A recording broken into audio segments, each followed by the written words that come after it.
Let us see where this week has been. It's been a crazy one. I've been meaning to get back into making videos, so I figured I'd record some of these days that I'm sketching along in my sketchbook, and I'm showing you that, and I realize the camera's on the wrong side. It's this way for the next couple videos, because I didn't realize that my hand's blocking most of what you're seeing. So that's going to be rectified in the next coming weeks. But I figured I'd start it off because I need to get some new videos up so you know what's going on in my life. I meant to talk about some subjects that have come up in the past month or so. There was one notable exception that was got me back to blogging. I should do blogging more often because it's easier to get my thoughts down and more precise, but we'll get to that when it comes. But the one moment was somebody told me to list a top 5 movies you would have somebody watch that gives you a good perspective on who they are. And Six-String Samurai is one of my favorite absolute movies, and I replaced it with La La Land. I will link the blog down below. You can see why I chose to go about it differently and why I made the decision to put La La Land there instead of Six-String Samurai. I think it's kind of reminiscent of getting back into making these videos.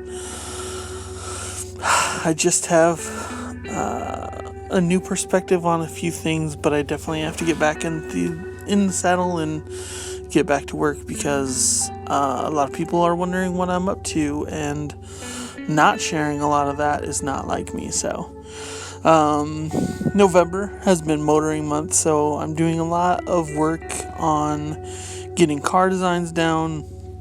Now that we're about halfway through the month, I'm very comfortable with drawing cars again.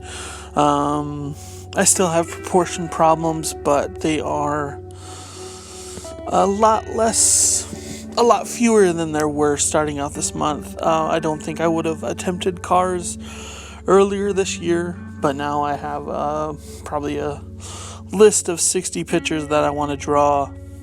Different cars, different angles, for upcoming projects.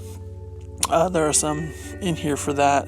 But for the most part, I just want to get comfortable with drawing all kinds of things. And it was pointed out to me by Yann.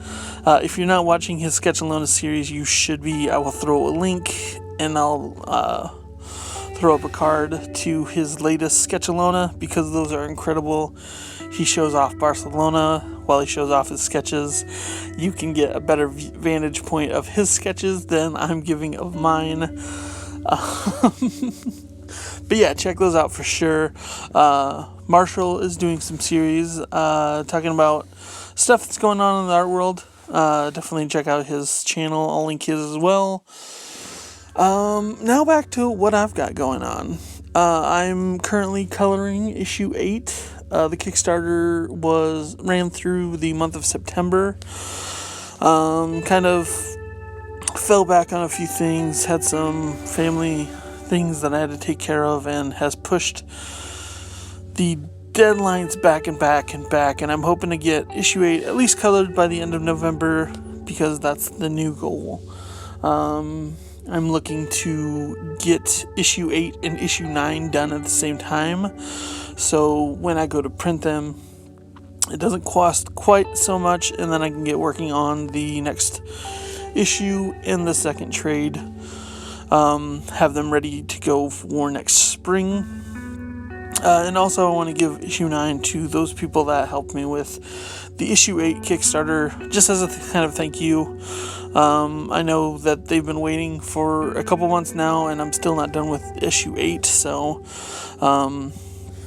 going into next year, I'll have some discounts for my printer, the guy that does my books and everything, so that'll help with everything as well. So yeah, it's kind of a waiting game, but also a rushing to the finish line, hopefully getting 9 done by I want to say the end of January, but I'm not sure on that deadline. That's going to be pushing it pretty good.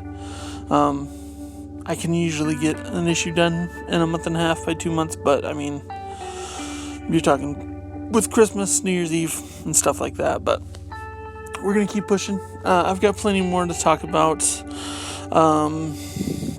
This last week was pretty crazy. I've been doing the third Thursday jam nights at this bar that I attend. I know the person that owns it, so they invite me to come up and set up with my sketches and my books and everything. And this last time, really knocked it out of the park with this setup. I really enjoy how it looks. I had a piece of grid wall that I basically put all my prints on, hung those with my buttons that I have for sale. I'm looking to revamp my buttons, probably get some smaller ones that Gaz usually does, and then I'm not going to be making them myself because that's a lot of work, and the smaller buttons seem to sell a lot better. Along with that, went through some sketches, had a nice layout for my books, talked to a few people that have bought the first trade, are waiting around for the second trade, so only incentivizes me to get that book out even faster. Ran into a local YouTuber as well, and he wanted to check out my book, and by the time I had got done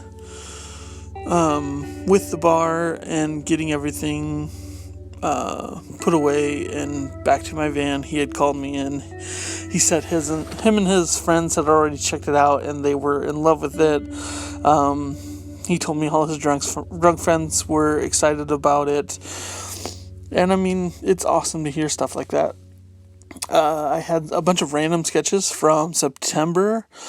If you haven't checked that video out, I highly suggest it because I was doing not only 2 sketches a day, but I was also working on marker sketches because I haven't been working much with markers, and getting back into the groove of those has been a process as well. So, for the most part, that's really about it. If you want to keep really up to date with me, check out my Twitter feed at Samurai Ox. That's the easiest way to keep on with what's going on in my life.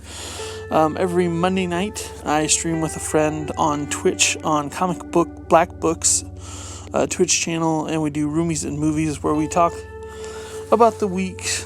We pick about 4 different things for the week and watch them and discuss them. I know this week we're doing the first season of Punisher, the new Justice League movie, Chappie, and Mudbound. And the surprise of the week was probably Chappie. I'm going to get into it more. You can watch it on Netflix. I'll probably talk about it more with the next video that I put out this week. But it was surprising because it was done by the same guy who did District 9, but it introduced a lot of elements that maybe I had never thought about or am kind of considering with the whole Blade Runner concept. If you haven't seen Chappie, I highly suggest it. It's on Netflix. It fits into the slot of artificial intelligence and robots and cyborgs, and what is a consciousness and what is a soul, and really crazy concepts like that maybe I hadn't even thought of prior. So yeah, I really enjoyed the movie. There's some parts that are not that I really love the concept and the things that director is working with. Neil Blomkamp, that's the one. So I'm interested to see what he's coming out with next, because I think these ideas that he's amassing are going to culminate into one great final, like, his magnum opus, and that's really what I'm looking forward to right now. So I hope you enjoyed this little sketch time. If you want, check me out on Patreon. I'm going to be uploading these videos a few days early, kind of build up a little buffer, but they will be on YouTube eventually. I don't think I have all that much exclusive content, except my sketchbooks come out a month early on Patreon, so check that out. Donate if you feel like it, but don't feel forced to. So, catch you later.